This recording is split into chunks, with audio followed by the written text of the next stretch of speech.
तो आज के जो हमारे गेस्ट हैं वो है वेरी यंग, वेरी डायनेमिक और अपनी फील्ड में एक मजबूत पकड़ रखने वाले supreme court lawyer, founder of team RV, advocate Chaitanya RV.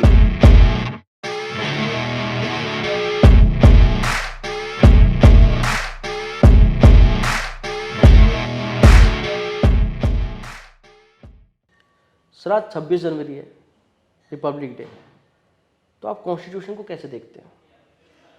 Constitution किसी भी देश की हो, हर नागरिक को संविधान को बड़ी इज्जत से देखना चाहिए। कई देशों के अलग अलग जो संविधान हैं वो कई बार एक दूसरे से कॉन्ट्रडिक्ट भी करते हैं, कई बातें सिमिलर भी होती हैं। जैसे यूनाइटेड स्टेट्स की जो फर्स्ट अमेंडमेंट थी कॉन्स्टिट्यूशन की, उसमें फ्रीडम ऑफ स्पीच को और शक्ति दी गई थी।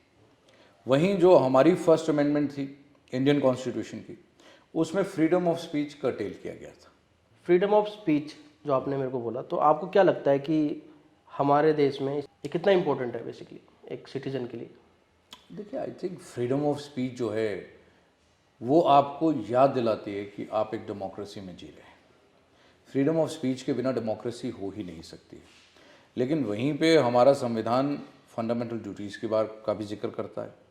तो अगर एक अच्छे नागरिक होने के नाते आपको अपने राइट्स के बारे में पता होना चाहिए, तो अपनी ड्यूटीज़ के बारे में भी पता होना चाहिए। आपका हर राइट किसी और के राइट से बंधा हुआ है। I have the right to do anything until unless it harms your rights। कानून व्यवस्था में आपके हिसाब से क्या कमी है? दो ही कमियां हैं, कानून की और व्यवस्था की। देखिए, अक्सर लोग ये गलती करते हैं कि जुडिशरी और पुलिस को एक यूनिट के तौर पे देखते हैं। ये तो बेसिक सी नॉलेज है जो कि स्कूल में भी किताबों में दे दी जाती है कि 3 विंग्स हैं, लेजिस्लेटिव, एग्जीक्यूटिव एंड जुडिशरी। कानून को व्यवस्थित करना ये पुलिस का काम है। पुलिस के भी अपनी स्ट्रगल्स हैं। पुलिस डिपार्टमेंट जो है वो बहुत अंडर पावर्ड है। सख्त ज़रूरत है कि हमारे देश की पुलिस में 2 चीज़ों की, या तो सैलरीज डबल कर दी जाए और स्ट्रेंथ ट्रिपल कर दी जाए, या फिर स्ट्रेंथ डबल कर दी जाए और सैलरीज ट्रिपल कर दी जाए। क्योंकि बहुत ही मुश्किल हालातों में पुलिस हमारी वर्क करती है। आई थिंक अगर हम पुलिस का ध्यान रखेंगे तो पुलिस अपना काम बेहतर ढंग से कर पाएगी। तो उस तरफ हमें जाना चाहिए। हमें पुलिस को सशक्त करना चाहिए ताकि हमारे देश की जो कानून व्यवस्था है उसका शक्तिकरण हो सके। सर आप चंडीगढ़ में जन्मे पले जी। तो दिल्ली को जुडिशरी का एक गढ़ माना जाता है। बिल्कुल। तो चंडीगढ़ के वकीलों को आप क्या हिमायत देना चाहेंगे कि चंडीगढ़ जैसे छोटे शहर में रहकर दिल्ली में इम्पैक्ट क्रिएट किया जा सके? देखिए, चंडीगढ़ से मैं हूँ, इस बात की मुझे बड़ी मदद मिली लीगल प्रोफेशन में। उसके कई कारण हैं। सबसे पहली बात तो जो यहाँ पे एजुकेशन का इंफ्रास्ट्रक्चर है वो हिंदुस्तान के कई दूसरे शहरों से काफ़ी अच्छा है। तो जिस दिन आप डिसाइड करते हैं कि आप लॉ स्टूडेंट बनना चाहते हैं, आपको चंडीगढ़ इस मामले में बड़ी मदद करता है। काफ़ी अच्छी यूनिवर्सिटीज़ और कॉलेजेस यहाँ पर हैं जो आपको लीगल एजुकेशन प्रोवाइड करते हैं। दूसरा, चंडीगढ़ की प्रॉक्सिमिटी जो दिल्ली से, दिल्ली अब उतनी दूर नहीं।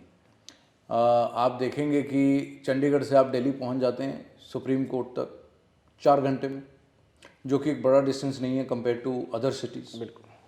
तो वो जोग्राफिकल फैक्टर भी है। मेरी बहुत सारी हेयरिंग्स होती हैं, मैं सुबह दिल्ली जाता हूँ, हेयरिंग अटेंड करके शाम को चंडीगढ़ वापस आ जाता हूँ, and I still have time to spend with my family. तीसरा एक और बड़ा फैक्टर है, और वो ये है कि जब आप चंडीगढ़ में प्रैक्टिस करते हैं तो उसका असर कम से कम 3 और स्टेट्स में पड़ता है, पंजाब में, हरियाणा में और यहाँ तक कि हिमाचल में भी। पंजाब और हरियाणा की तो हाई कोर्ट एक ही है जो कि चंडीगढ़ में सिचुएटेड है, और चंडीगढ़ में जब आप एक बड़े वकील बनते हैं तो आपकी प्रैक्टिस की तारीफ हिमाचल में भी बखूबी होती है। इसलिए चंडीगढ़ जैसे शहर में रह के अगर आप नेशनल लेवल भी अचीव करना चाहते हैं लीगल प्रैक्टिस में, वो बड़ी आसानी से हो जाता है, because you are basically impacting 4 geographical units if not more through your practice. तो सर मेडिकल प्रोफेशन को बड़ी रिस्पेक्ट से देखा जाता है, तो लीगल प्रोफेशन को उतनी रिस्पेक्ट से क्यों नहीं देखा जाता? ये आपका नज़रिया हो सकता है, अदरवाइज भले ही कोई भी प्रोफेशनल हो, डॉक्टर हो, लॉयर हो, चार्टर्ड अकाउंटेंट हो या आर्किटेक्ट हो, जो भी अपने काम को ईमानदारी से करेगा वो रिस्पेक्ट और पैसा दोनों कमाएगा। देखिए, मेरा ये सवाल जो आया है वो एक कहावत से आया है कि वकील की सीढ़ियाँ नहीं चढ़नी चाहिए। देखिए, आप या तो मुझसे कुछ कहलवाना चाहते हैं या मैं आपके पसंद के जवाब नहीं दे रहा हूँ। नहीं सर, मैं अपने सवाल को रिफ्रेश करता हूँ कि अगर एक डॉक्टर को भगवान कहा गया है तो एक लॉयर को क्या कहा जाएगा? तो आप एक लॉयर को पिता कह सकते हैं, एक पिता के रूप में देख सकते हैं। समझाइए सर। जैसे आप ये समझते हैं कि डॉक्टर ने किसी की जान बचाई है तो वो उसके लिए भगवान हो गया, ऐसे ही जब आप मुसीबत में होते हैं, किसी दुविधा में होते हैं, जब आपके लिए हर तरह का दरवाज़ा बंद हो जाता है, यहाँ तक कि आप समझते हैं कि कानून का दरवाज़ा खटखटाने के लिए भी हमें किसी की ज़रूरत पड़ेगी, तब एक वकील उसी तरह आपकी मदद करता है जैसे एक पिता अपने बच्चे की करता है। अगर कोई बच्चा गलती भी करे, अगर कोई बच्चा किसी गलत रास्ते पर भी चला जाए, तो एक पिता कभी उसे अबेंडन नहीं करता है। उसी तरह जब कोई इंसान किसी कानूनी पेचीदगी में फंसता है और पूरा समाज उसका साथ छोड़ देता है, तब एक दरवाज़ा उसके लिए हमेशा खुला रहता है, और वो एक वकील का। एक वकील एक पिता के किरदार में आकर के आपकी हर संभव मदद करता है कि अगर कोई गलत फहमी हो गई है आपको लेकर, अगर आप किसी गलत रास्ते पे गए हैं किसी वजह से, फॉर एग्जांपल अगर आपने किसी का मर्डर भी कर दिया है, तो हर उंगली आपकी तरफ उठती है और आपको कातिल करार दे देती है। उस वक्त सिर्फ एक वकील होता है जो ये समझने की कोशिश करता है कि कहीं आपने सेल्फ डिफेंस में कोई कदम तो नहीं उठाया, और अगर आप 1% भी कहीं पर सही होते हैं तो आपकी उस बात को अदालत के सामने, कानून के सामने रखने का मादा सिर्फ एक वकील रखता है। सर, आप एक क्रिमिनल लॉयर हैं और आप क्रिमिनल को भी डिफेंड करते हैं, तो अगर आप बुरा ना माने, एक सवाल था मेरे मन में, क्या रात को नींद आ जाती है आपको? उतनी अच्छी नींद आती है जितनी एक डॉक्टर को आती है। आप इसको इस तरह से सोचिए कि अगर जेल में कोई रेपिस्ट है, साबित हो चुका है कि उसने रेप किया, उसको अदालत ने भी सज़ा दे दी है, या उसने खुद कन्फेस कर लिया कि उसने रेप किया था। अब आउट ऑफ गिल्ट वो जहर खा के खुदकुशी करने की कोशिश करता है। जेल प्रशासन उसे ये करने से रोकता है, या जैसे जेल प्रशासन को पता लगता है कि उसने ऐसा किया है, वो उसे अस्पताल लेके जाते हैं। अब डॉक्टर को बता दिया जाता है कि ये एक रेपिस्ट है, कॉन्विक्टेड रेपिस्ट है, और इसने खुदकुशी करने की कोशिश की है। ऐसी सिचुएशन में क्या डॉक्टर उसका गला दबा के काम खत्म करेगा या उसकी जान बचाने की कोशिश करेगा? कोई भी अच्छा डॉक्टर उसकी जान बचाएगा, क्योंकि जान बचाना उसका फर्ज है, ये जानते हुए भी कि वो एक कॉन्विक्टेड रेपिस्ट है। तो जब एक डॉक्टर अपने प्रोफेशन की तरफ ईमानदारी निभाते हुए एक सज़ा याफ्ता मुजरिम की जान बचाने की कोशिश करेगा, जब वही इंसान हमारे पास आएगा तो हम उसे कोर्ट में क्यों ना डिफेंड करें, जबकि साबित भी नहीं हुआ होता कि वो मुजरिम है या सिर्फ एक मुलजिम है। तो आपके हिसाब से कसाब जैसे आतंकवादी पे भी लागू होता है, और क्या उसको इतनी मेहमान नवाजी की जरूरत थी? जो कसाब के साथ हुआ वो मेहमान नवाजी नहीं थी, वो एक जुडिशियल ट्रायल था। देखिए, आपको ये बात समझनी पड़ेगी कि किसी भी डेवलप्ड नेशन का एक असली टेस्ट तब होता है जब वो इस तरह के वनरेबल सिनेरियो से गुजरता है। कसाब को सज़ा एक प्रॉपर जुडिशियल ट्रायल के बाद दी गई, इससे हिंदुस्तान की ग्लोबल प्लेटफॉर्म पे साख बढ़ी है। अगर उसे यूं ही बीच चौराहे पर गोलियों से भून दिया जाता तो आप यकीन मानिए हिंदुस्तान एक कमज़ोर देश के तौर पे खुद को साबित कर देता। It is very important for any developed nation, for any advanced society to follow a proper judicial trial and to have a proper conduct as far as the criminals are concerned. लेकिन आपको नहीं लगता कि एक proper trial में इतना समय लग जाता है कि वो बात सच हो जाती है कि justice delay is justice denied?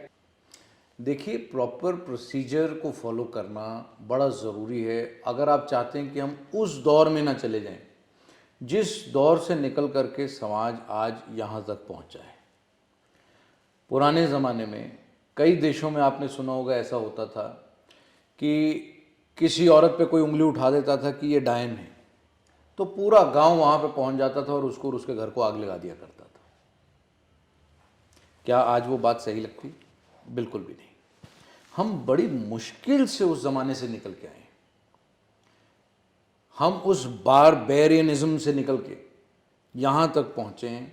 एक सिविलाइज्ड सोसाइटी का हमने ढांचा तैयार किया है और सिविलाइज्ड आप तभी तक हैं जब तक आप जुडिशरी में विश्वास करते हैं।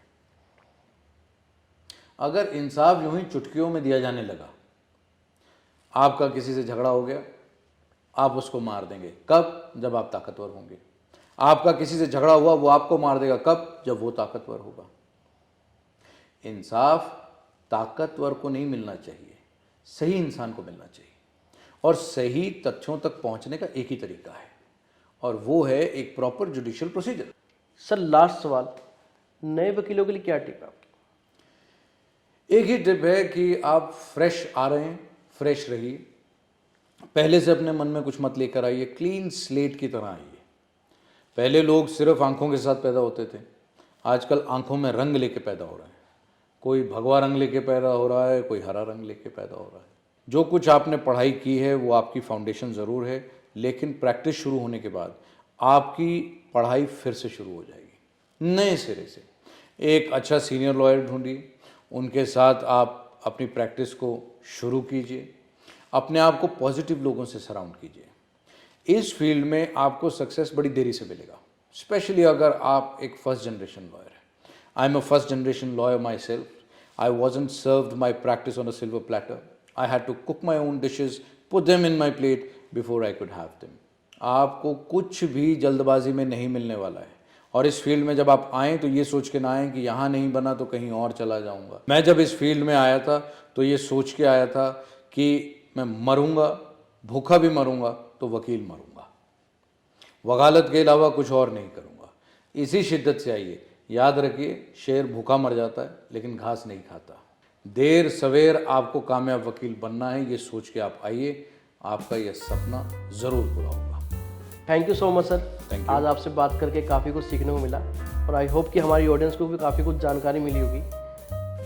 बस एक छोटी सी रिक्वेस्ट है सर जी, अगर आप सब्सक्राइब करने के बारे में हमारी ऑडियंस को बोल दें तो ज़्यादा बेटर होगा। इनका चैनल है, बहुत अच्छा चैनल है और ये बड़ा ही खूबसूरत काम कर रहे हैं। प्रोफेशनल्स की इंटरव्यू कर रहे हैं ताकि उनके प्रोफेशंस के बारे में ज़्यादा से ज़्यादा जानकारी आप तक पहुंच सके। इनको पूरा सपोर्ट कीजिए, इनके चैनल को सब्सक्राइब कीजिए, इनकी पेजेस को लाइक कीजिए और बेल आइकन भी ज़रूर दबा दीजिए। Thank you so much sir. Thank you.